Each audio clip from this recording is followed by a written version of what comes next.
What's up everyone and welcome back to my Echoes of Time channel. Before we begin, please hit the subscribe button. Today let's get started. The 19th century Harry Styles and Lord Byron's pansexual adventures. One of the greatest poets of the Romantic era, Lord George Gordon Byron, partied harder than anybody else in the 19th century.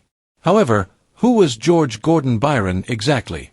Men and women from all over Europe flocked to him because of his tremendous fame. He was the king of one-night encounters and short, tumultuous affairs. Though he was at the extremity of the norm, Byron was unquestionably a product of his period and background. His father, for instance, was a total and utter jerk who left his wife and children at a young age. He was sexually assaulted and seduced by a nursemaid when he was a child, and his mother had a terrible temper. Although Byron's early experiences undoubtedly influenced his development and comprehension of relationships, this does not justify any of his subsequent actions. He had, after all, only been shown examples of rash sexual and amorous activity. Broken hearts and sexual diseases, did Lord Byron have syphilis, were left in his wake. As much attention was paid to George Gordon Byron's personal life as to his poetry, and his scandals were well known and numerous. Because Lord Byron lived life to the fullest and never held back, there are a lot of strange facts about him. For more steamy Lord Byron information, continue reading. Byron was the Elvis of the 19th century. When Byron gave his first address in front of the House of Lords in 1812, his star began to shine. The 24-year-old writer and nobleman was the most gorgeous and aristocratic person to ever speak up so loudly and eloquently on behalf of the common people. His name and face appeared in the best literary and intellectual salons and in European publications within a few months. The sight of him was dreamy, bold, and irreverent. Both sexes flung themselves at Byron. His poems were recited, quoted, and memorized. He was both sneered at and revered for his obvious, unabashed sexuality. To put it another way, he became an instant superstar. Byron's policy in matters of love was complete inclusivity. Byron had a tremendous appetite for life, and an even greater appetite for sensual pleasures. He was big time in whatever he did. He never took shortcuts and had the wealth and prestige to live as lavishly as he pleased. Both men and women followed Byron, who enjoyed everything and left a path of broken, and occasionally resentful, hearts in his wake. Mad, bad, and dangerous to know. As a result, Lord Byron's lifestyle and love 'em and leave 'em philosophy made him notorious. Indeed, Lady Caroline Lamb was the one who disseminated the idea that Byron was mad, bad, and dangerous to know. She was correct, but the lady objected excessively. In actuality, Lamb behaved and acted in a considerably more scandalous manner than Byron did at the time. It's a case of pot and kettle. She was one of the many women that flung herself at him and demanded that he have sex with her. Byron obeyed, but he immediately ended his relationship with Lamb because he was so horrified by her extreme sexual conduct and general insanity. A child was born as a result of Byron and his sister's lengthy affair. Despite his intellect, Lord Byron was a flaming mess. His life was ruined in large part by his hot mess personality. He had a deep preoccupation with all things erotic. He had people if he wanted them. His excellent beauty and popularity ensured that all his sexual fantasies would be realized. It was not against the law in the 19th century, but it was frowned upon for a nobleman to enjoy the life of a libertine. However, Byron was under tremendous societal pressure to leave the country and live in exile after it was revealed that he had had an affair with his half-sister, Augusta Lee, for several years and that the affair had resulted in a daughter, Medora. A Lady Byron existed despite Byron's turbulent personal life. Byron made the decision to choose a bride after feeling pressured by society and family to be married. Many were startled by his decision because Lady and Isabella Milbanke was the complete antithesis of him. Maybe he picked her to support his own vile image, or perhaps he wanted to absorb some of her alleged virtue. Lady Anne was a unique character for her era. She was well-educated, deeply religious, and morally upright. It was obviously a short-lived marriage. Byron's wife learned of rumors and proof of her new husband's extramarital affairs. Ada, Lady Byron's daughter, was her husband's only lawful heir during their brief marriage. In her later memoirs, Lady Byron revealed all the sleazy information she had discovered about her husband's covert life, including the liaison with his own sister. Although the book wasn't released until after they had both passed away, Lady Byron was instrumental in spreading rumors about her husband during his lifetime, which led to his self-imposed banishment from Britain. Throughout his life, he might have had a lot of male lovers. Literary scholars and biographers have been debating Byron's interest in men as sexual companions for a long time. The fact that any guy in 19th-century Britain who also happened to be gay or bisexual could never make that public is a major issue for historians and literary scholars. For noblemen, who were meant to act as the moral compass for the rest of society, it was an especially difficult issue. Therefore, Byron had good reasons to keep quiet if he chose not to come out as gay. Therefore, there is no overt proof that he is gay or bisexual. Byron might have had brief, even nameless, intercourse with men because of the extreme discretion needed. Many pieces of circumstantial evidence suggest that Byron had male partners. Byron met William Fletcher, a farm boy, when he was just 16 years old. According to legend, Byron made the young man his valet after he first saw him plow a field. This was a huge step up in status for a farm boy. Fletcher stayed with Byron until the passing of his master. At least one of Byron's other servants might have been his lover. He was Giovanni Battista Falsieri, commonly known as Tita. Byron employed him while he was residing in Venice. In addition to his boating responsibilities, Falsieri was a young, attractive gondolier, a profession known for providing paid sexual services. Numerous poems addressed to and about various young noblemen can be found in Byron's literary corpus. These poems can even be found in a compilation. Byron was also known to travel with attractive young men, such as Count Pietro Gamba, Edward Trelawney, Percy Bysshe Shelley, Edward Williams, and Dr. John Polidori, who accompanied him constantly for the final 4 years of his life. Because of Byron's egregious actions, he was forced into self-imposed exile. Byron planned to depart Britain completely by the middle of 1815 because his character and name had been so tarnished. Even while many members of the nobility were aware of his sexual excesses, most of the rumors about him were kept inside noble households. Lady Byron was the one who exposed his actions outside of the exclusive sphere of British aristocracy.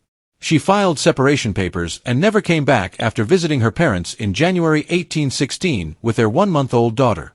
In the 19th century, divorce and marital separation were considered scandalous, and a parliamentary act was necessary for a divorce to be finalized. Many of Byron's secrets would be made public during this media frenzy. When the poet realized what was happening, he willingly left his native country and never came back. Claire Clairmont stabbed Byron with her talons. The daughter of William Godwin's second wife, a prominent English literary critic, was Claire Clairmont. Surrounded by all the popular and trendy poets and writers of the time, including her stepsister Mary Wollstonecraft Shelley, Frankenstein, Claire grew up in a home rich of literary philosophy. Claire accompanied Mary and Percy Bysshe Shelley to Europe as they decided to elope. At the time, it was a tremendous controversy. When the Shelleys visited Byron in Europe, he was still feeling a little down about his recent exile from Britain and the many personal scandals he had left behind. Like many others, Claire fell in love with Byron right away and basically coerced him into having an affair with her. For Byron, affairs were simply that, affairs, and were not meant to be significant or long-lasting. Claire became a pain in Byron's side because she had a totally different perspective on the relationship. He grew to despise her over the years. Much later, Claire described her encounters with Byron, Shelley, and others in a harsh biography, calling them monsters. In Europe, Byron and the Shelleys led a hippie-like lifestyle. The lives of the British Romantic poets and authors of the early 19th century should be studied by anyone who believes that the hippies of the 1960s were unique in their concepts of free love and communal life. The conditions in which Byron, the Shelleys, Claire Clairmont, and others lived in 1816 are especially noteworthy. Because the lives they wanted to lead were just not socially acceptable in their own country, the majority of these young people had left. In addition to writing together, especially during the notorious year without a summer, 1816, they frequently shared communal living arrangements and engaged in free love with each other and other people they met while traveling. From France, they traveled to Switzerland, Italy, and finally Greece. Byron traveled to Venice and led a life similar to Dionysus. Byron and his companions arrived in Venice before the end of 1816. And that's where his wildest outbursts occurred. He had a lot of affairs and had a wide range of individuals dwell in the Mocenigo Palace, his rented home on the Grand Canal. Known sex workers, both male and female, as well as people of questionable status were among them. Even though it was obvious that Byron's spirit was still disturbed and restless, life was now a continuous celebration. He also had 2 monkeys, 2 mastiff dogs, a fox, and 14 servants, including Fletcher and Tita, living with him while he was in Venice. He started writing Don Juan, his famous romantic poem, in Venice. Maybe he was influenced by Teresa Gamba Giuccioli, the teenager who recently became his love interest. She would become his final love. Allegra, Byron's daughter, and her tragedy. Claire Claremont fell pregnant with Byron's child during their intermittent affair. In January 1817, their daughter Allegra was born in Bath, England. At the time, Byron was enjoying life in Venice and showed no interest in his children. He actually mocked her and her mother. The infant stayed with her mother for a year until Byron mysteriously insisted that she be transported to Venice to live with him. Despite her grief, Claire believed that her kid would benefit from the kind of opulent upbringing that Byron could offer, thus the girl was sent to live with her father. Allegra was a child residing in Byron's Venetian palace within a year or so. With a lengthy string of one-night relationships ranging from milkmaids to contessas, Byron had become even more careless. Percy Shelley, a poet and friend of Byron's, approached him and suggested that perhaps a little girl might not be suited to the palace's turbulent atmosphere, but Byron rejected Shelley's sincere worries. Claire started pleading with him in letters to see her daughter. In the end, Byron sent young Allegra to live in a convent. The youngster lived among strangers and was separated from both parents because he only visited her there infrequently. Feeling sorry for the youngster, Shelley paid her a visit at the convent and gave her a lovely gold chain to wear. The poet was urged by Allegra to take her to see her parents. Claire was so desperate to save her daughter back in England that she started to plan a kidnapping. Allegra became ill later that year and passed away, so it was all for nothing. An early computer genius was Byron's only legitimate heir. Ada Lovelace is most likely well known to you as one of the original computer programmers. She was also the only heir and daughter of Lord Byron. Even though Ada never met her father and he died when she was just 8 years old, it's difficult to believe that 2 more people would have such a close relationship. Furthermore, he was never a loving parent. Indeed, when she was born, his first words to her were, "Oh, what a tool of pain I have found in you." Just 1 month after the birth of their daughter, he and Lady Byron split up. Lady Byron urged Ada to pursue the sciences and mathematics because she was adamant that her daughter would not follow in her father's libertine footsteps. Ada didn't devote much of her time to poetry or other romantic activities. At the age of 12, Ada drew out blueprints for a flying machine. Charles Babbage, the grandfather of all things computer, later became her mentor. Ada liked reading and tried to get to know her father via his writings, even though she worked in math and science. She was buried next to him when she died. Byron struggled with his weight and had a club foot despite his glitz. Byron concealed the fact that he was born with a club foot from the public, despite his glitzy, rakish persona, which he enjoyed. Additionally, he battled a weight issue for the majority of his life. Since photography had not yet become widely used in the media, he didn't have to worry about exposure of either as a celebrity in the early 19th century. Shelley's beachside funeral was officiated by Byron, who also wanted to. The majority of British romantics were men who lived hard and died young. The body of Byron's companion Percy Shelley, who drowned on a capsized boat off the coast of Italy, washed up on the shore and was buried right away. But the bodies would have to be unearthed and burned according to Italian law. Poet Edward Trelawney, who attended Shelley's cremation as well, claimed that the body was unearthed and set ablaze on a pyre. Shelley's remains were surrounded by frankincense, wine, and salt. According to Trelawney, before being cremated, Shelley's heart was taken out and measured. At that moment, a sizable and interested throng had assembled. The death of his friend and the horribly romantic cremation scene made Byron very sad. He even requested that Shelley's skull be kept. After the pyre was burned and smoke began to rise, Byron undressed and entered the ocean, where he spent the most of the ritual swimming and drifting.